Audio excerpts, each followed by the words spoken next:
മലപ്പുറം നഗരസഭയിലെ വോട്ടർ പട്ടിക ക്രമക്കേടിൽ കൂടുതൽ തെളിവുകൾ പുറത്ത്. നഗരസഭ 4-ാം വാർഡ് കള്ളാടിമുക്കിലെ അങ്കണവാടിയിൽ 3 വോട്ടുകൾ വ്യാജമായി ചേർത്തു എന്നാണ് UDFന്റെ ആരോപണം.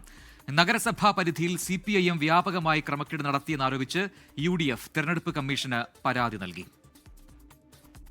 18 വയസ്സ് തികയാത്തവരെ തിരിച്ചറിയൽ രേഖകളിൽ കൃത്രിമം കാണിച്ച് വോട്ടർ പട്ടികയിൽ ചേർത്തുവെന്ന വിവരങ്ങൾ പുറത്തു വന്നതിന് പിന്നാലെയാണ് അങ്കനവാടി പ്രവർത്തിക്കുന്ന വാടക കെട്ടിടത്തിൽ 3 വോട്ടുകൾ ചേർത്തിരിക്കുന്നത്.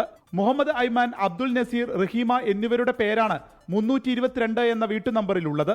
എന്നാൽ പിതാവിന്റെ പേരുകൾ വ്യത്യസ്തവും. ഇതാണ് UDF പരാതിയുടെ അടിസ്ഥാനം.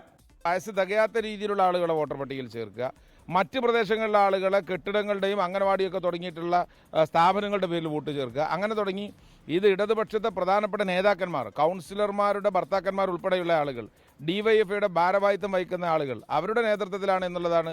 ഇത് പാർട്ടിയുടെ നേതൃത്വത്തിൽ നടന്ന വോട്ട് കൊള്ളയാണെന്ന് ഞങ്ങൾ പറയുന്നതിന്റെ കാരണം. തിരിച്ചറിയൽ രേഖകളിൽ കൃത്രിമം കാണിച്ചുവെന്നതിന്റെ 8 തെളിവുകളുമായി ജില്ലാ പോലീസ് മേധാവിക്കും ജില്ലാ കലക്ടർക്കും പരാതി നൽകിയിട്ടുണ്ട്.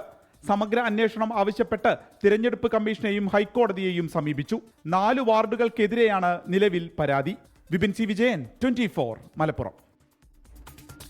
ലോകത്തെവിടെയായാലും ഏത് സമയത്തും 24 വാർത്തകളും ഓഗ്മെന്റഡ് റിയാലിറ്റി പാക്കേജുകളും എക്സ്പ്ലെയിനറുകളും വിശദമായി കാണാൻ ഞങ്ങളുടെ YouTube ചാനൽ നിങ്ങൾക്ക് സബ്സ്ക്രൈബ് ചെയ്യാം.